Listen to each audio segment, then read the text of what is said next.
Should we get all of you to introduce yourselves and say what you're bringing to the panel? We'll start on the end, Charles. I'm Charles Vallance. I am one of the founders of VCCP, the ad agency. So I'm a planner by trade, so I might have some perspective from a strategic point of view. Margaret Jobling, CMO Centrica. So spent my entire career trying to convince people to spend more money on advertising and the power of creativity. I think specifically for this panel, we've got Wilbur, fluent device, so we're going to talk about penguins. Talk about Wilbur as well. And Anastasia. Hi everyone, my name is Anastasia Leng. I'm the founder and CEO of Picasso Labs. We use artificial intelligence to measure brand consistency and creative effectiveness across any image, video, GIF, medium, across any platform anywhere. So we actually worked with Orlando to try and understand the consistency of using fluent devices across the various mediums he talked about. Now, so often we've been talking about cracking the code, haven't we? Finding that secret formula.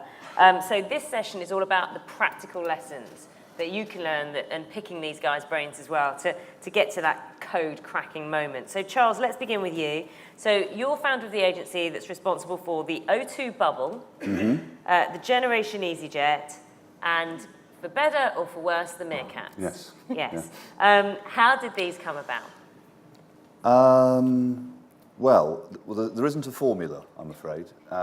It's chaos and sort of trial and error. I think the best way of avoiding inconsistency is to avoid producing an ad. So at least produce an idea, and at best produce what we call a brand world. So the strongest brands live in a world of their own creating. So the thing you produce is a dot within a bigger painting. And then you have a chance of producing something like the O2 brand world or the Compare the Market brand world or the EasyJet brand world.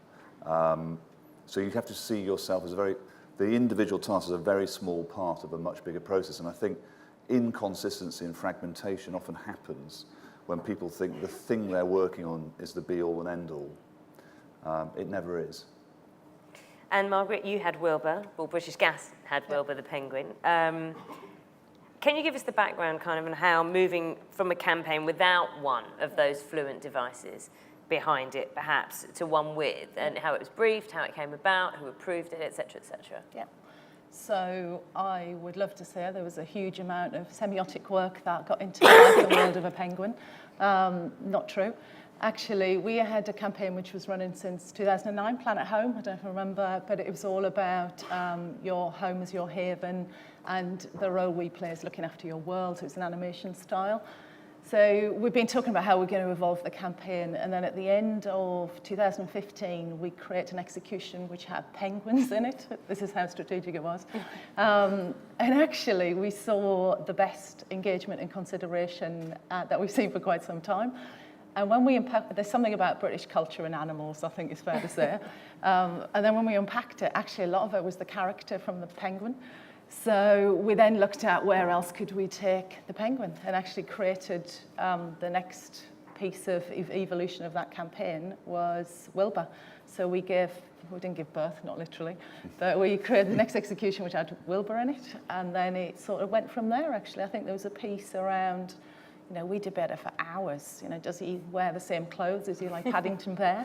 Or can we put him in pair of shorts and a t-shirt in the summer? But I think there was a lot of then experimentation and how do we build him consistently over time. What about how did support reflect internally for the campaign? I mean, it is amazing how much emotion there is around a character. And I think it really has captured people's imagination internally. So we started really simply. We made a little cuddly penguin. We gave it away internally for people who'd gone over and above and beyond. And then we started using it with customers. And then we looked at where else we could take the merchandising. And I think, it becomes, and there's been loads of debate about should we sell it. So you never sell it because you give it a value. And actually part of the appeal of it is it's invaluable. And so actually, it is selling on eBay, by the way, for about 40 quid if anyone wants one.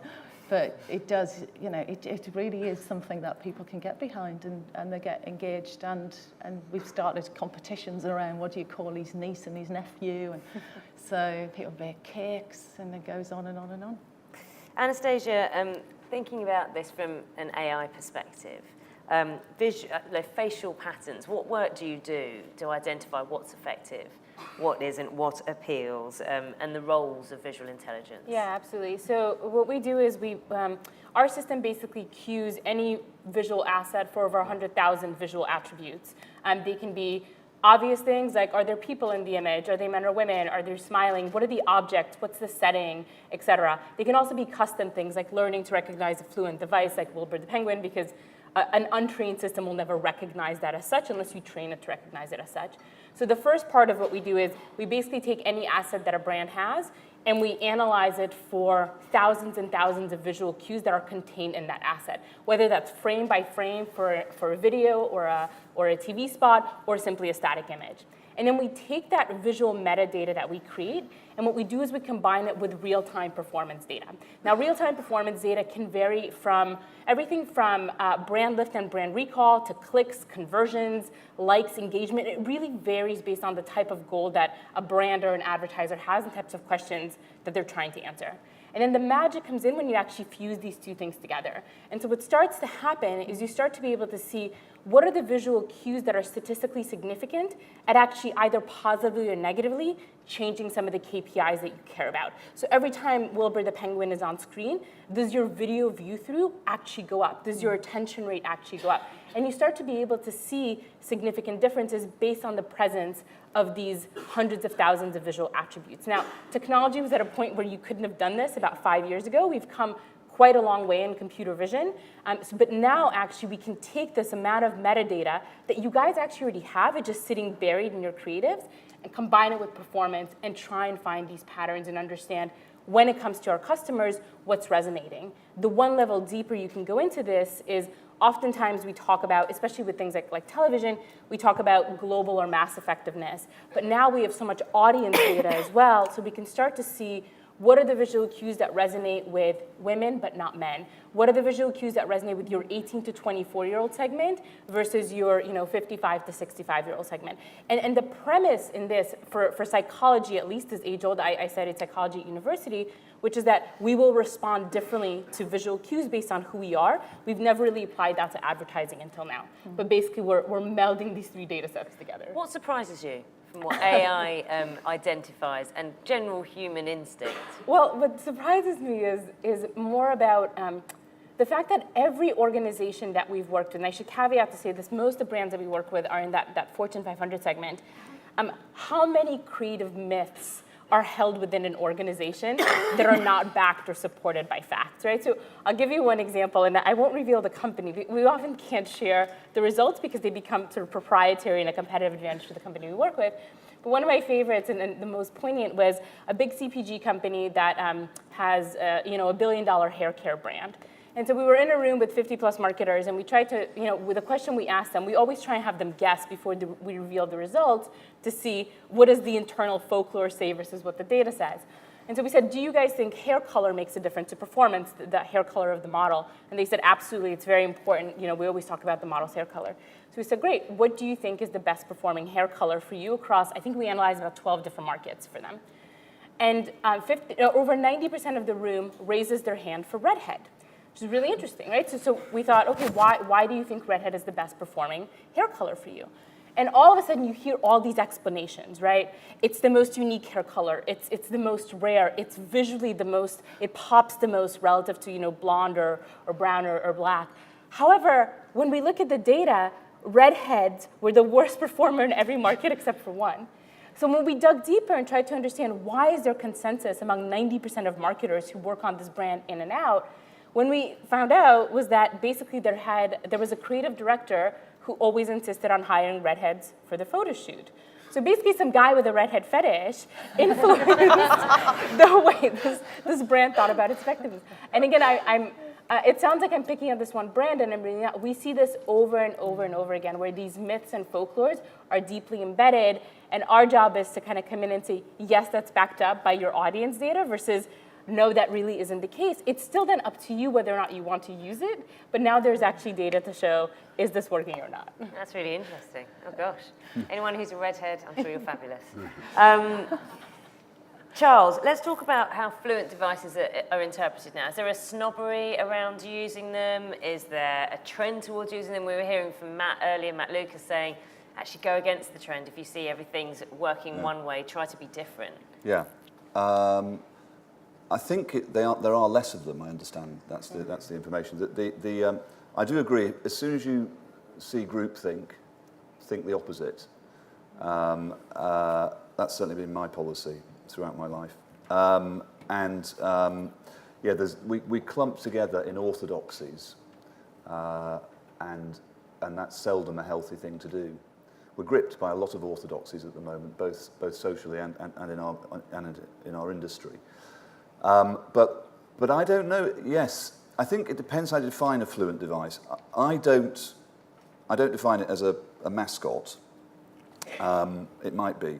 I would say O2 is and incidentally, I didn't invent the bubbles. A chap called Gary Holt from Lambinaire invented them. And that's a good example of a design agency and ad agency working well together. You know it's an O2 ad, whether it's Be More Dog, Follow the Rabbit, George the Poet. And I suspect when the very sophisticated research is done, people have that memory structure. But there's no straitjacket creatively. You can do the O2 venue on the Thames, and you can do a rabbit running to the O2 venue on the Thames. You can do the England rugby team in the Rugby World Cup. Hopefully they'll do better this time round. So there should be no limits. So there shouldn't be a snobbery to that kind of building of a brand world, because every creative worth their salt will say you need constraints. But I think there probably is. The only other observation I've made is all successful brands impose those constraints, whether it's Nike or Apple. They're impeccable. I'm allowed one probably apocryphal tale about Apple stores, which I heard because O2 had the exclusive launch of the iPhone, that Steve Jobs, when he was around, would pay I think they had 20 stores in the UK, he would pay the weekly fine of £250 not to have a no smoking sign up in his stores, because he just thought it was visual pollution and everyone knew you shouldn't smoke indoors anyway. So 20 times 250 times £52 a year is what he paid. Now that, to me, is understanding your fluent device. And I don't think enough brand owners have that level of detail or obsessiveness around the way they manage their brand worlds. I agree with that. You were nodding, you agree. Yeah. Have you seen evidence of that, or examples of that? I actually think we've lost the premium on consistency. And I think that's one of the things I observe a lot. My last 3 roles, the first question I've been asked in every role is, can we have a new advertising campaign? And it's fascinating because you start looking at the data and saying, is it working, is it not working, is it worn out, what's the problem? And actually it's never been the comms that's been the problem. It's an ecosystem. It doesn't work unless it all works. If your customer service is not good, by the time you can put whatever you like on air, but if I call you and you don't answer the phone, it's not going to work. So I think, the joy of fluent devices is you build consistency and, you work it. And there's lots of stuff written about memory structures. I think we think customers sit there thinking about our brands. They don't, actually. And our ability to be, to cut through, stand out and have relevance is where we should be putting our energy. It's not up on that board, but one of the ideas behind this discussion was to think about how you brief, how you then develop and maintain long-term growth campaigns in a multi-platform world. And that was the ideas that we've been putting together, the data, the research, and thinking about what's been happening this morning. So, Margaret, I'm going to come back to you. Is there such a formula? Is it possible to crack a code in terms of getting the pitch right, getting the campaign right, getting the ideas together, getting the groups together, and working to a goal? Can it be put in some kind of working order? I don't think there's a formula. I definitely think it's teamwork, integration. You need to, all your agencies working together with the team. I think you need to be clear about what it is. I think whether it's brand guidelines and we talked a lot about Wilbur. Does he talk? I mean, we had an hilarious conversation one day around what noise does a penguin make. I mean, does anyone know what noise a penguin makes? We had to Google it. So we're like, oh. Pretty quiet, I think. Yeah, but it's a crow. It's like I'm not even going to do it. Go on. But no. So there's something about what is it you're trying to achieve, and then can you just constantly check in? And is the role we want him to have consistent? Do we want him to be a customer? Do we want him to be a champion? And how do you just execute that in a way that people can access in a consistent way? But a lot of it is teamwork, and I think you've got to experiment, test and learn. There's channels in our world that I would not dream of putting a penguin on.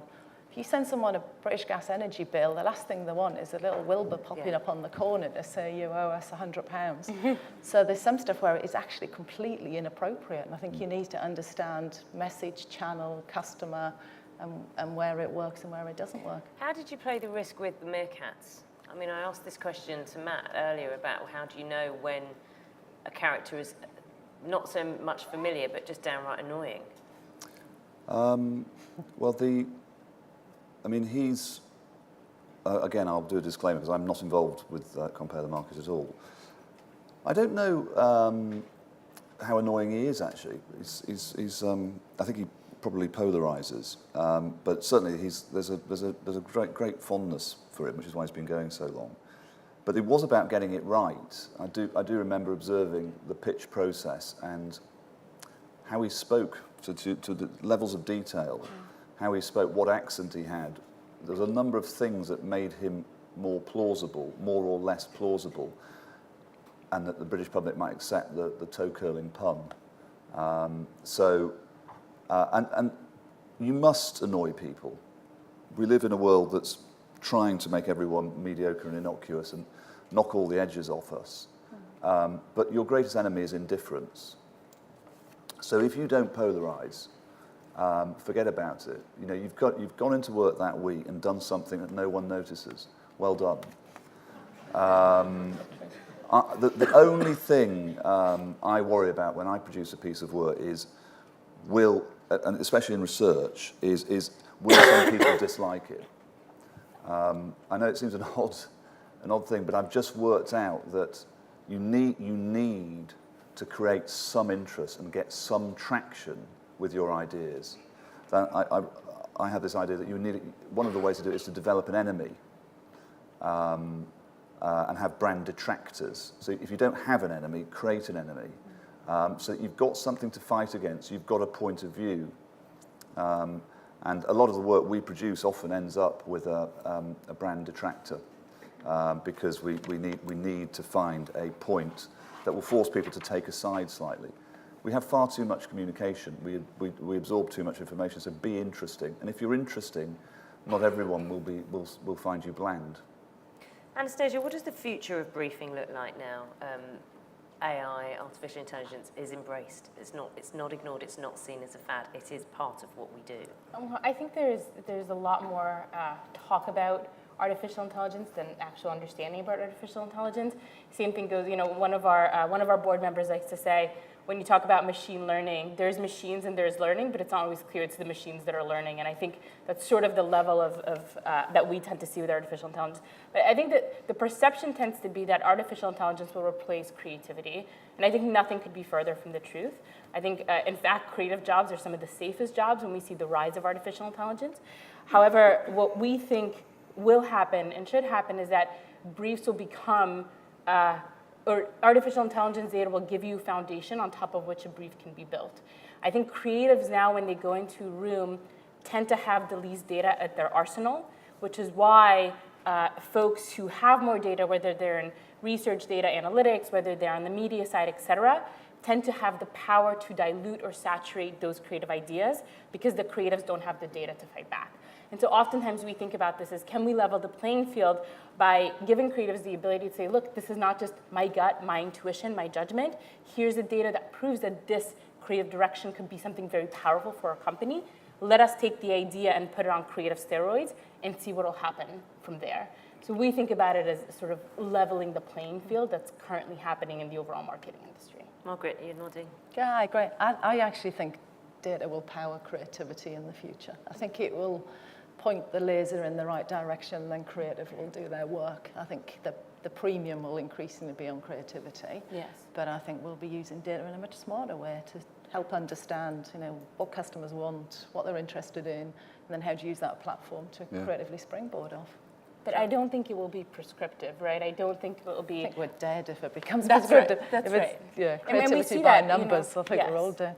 Absolutely. The folks who really understand this and who embrace this tend to take the data and say, okay, right, here's what I can, based on this gives me a nugget that I can then go and build on top of, rather than this is precisely what I need to do. It's less formulaic than I think most people assume it will be. I think it's a challenge there, because if you look at the nature of, generally, this is a big generalization, the numerate people versus the creative people, they're not necessarily happy bedfellows. So there's just something about how do you bring those worlds together. That's right. To get the best output. Yes. Charles, final thought?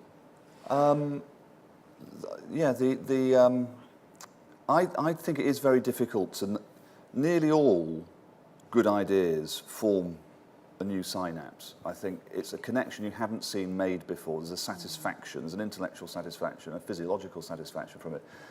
So it'll never be entirely science, because it's a little bit more of a, it's literally more of a leap than that. And I suppose you get better at seeing the germ of an idea. And I think that's where a lot of the science can then help, is help grow that idea, would be my point. But I think the creative spark will always come first. Charles, Margaret, Anastasia, thank you very much. It's really given us food for thought, I think. Thank you.